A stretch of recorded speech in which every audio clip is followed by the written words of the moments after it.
শ্রী অধীর রঞ্জন চৌধুরী একটা political programme করে কান্দি থেকে বহরমপুর ফিরছিলেন, কিন্তু তার মাঝেই জীবন্তী, কান্দির জীবন্তী বলে একটি জায়গা, সেখানে কিন্তু একটি ট্রাক এসে ওনার যে এই সিআরপিএফের যে কনভয়ের গাড়ি, যেটি পাইলট গাড়ি, সেই পাইলট গাড়িতে এসে বেজোর গতিতে এসে ধাক্কা মারে এবং সেই গাড়ির অবস্থা আপনারা দেখতে পাচ্ছেন।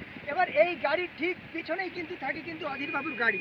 এবার এটা একটা বড় সড়ো একটা নিরাপত্তা এটা বিঘ্নিত হওয়ার কারণ ছিল, বা বলা যেতে পারে যে প্রাণে বাঁচলেন শ্রী চৌধুরী, কারণ এই গাড়ির একেবারে পেছনেই কিন্তু ওনার গাড়িটা থাকে। আমরা সেখান থেকে আইসি কান্দিকে ফোন করা হয়েছে, ওখানে আমরা 15-20 মিনিট দাঁড়িয়েছিলাম, কিন্তু থানা থেকে একটা গাড়ি কোনো আসেনি, একটা কাউকে পাঠানো হয়নি, কোনো কন্ট্যাক্ট করা হয়নি। তো এই ধরনের একটা ইলেকশন পিরিয়ডে যখন সমস্ত জেলায় পুলিশের এসপি থেকে নিয়ে ফাঁড়িতে থানায় সব জায়গায় জানানো থাকে প্রত্যেকটা প্রোগ্রাম, তখনও পুলিশের এই গাফিলতি, না ছিল একটা পাইলট কার পুলিশের, না ছিল স্থানীয় পুলিশের কোনো গাড়ি।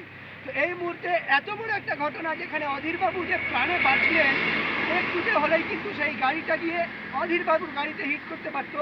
সেটি একটু বড় ট্রাক, মাল বোঝা একটি গাড়ি, সেটা গিয়ে পারতো। আপনারা দেখতে পাচ্ছেন যে এত মানে নিরাপত্তায় এত বড় একটা বিঘ্ন হলো এই মুহূর্তে। আপনারা সকলে, আমরা কান্দি থেকে ফিরছিলাম হচ্ছে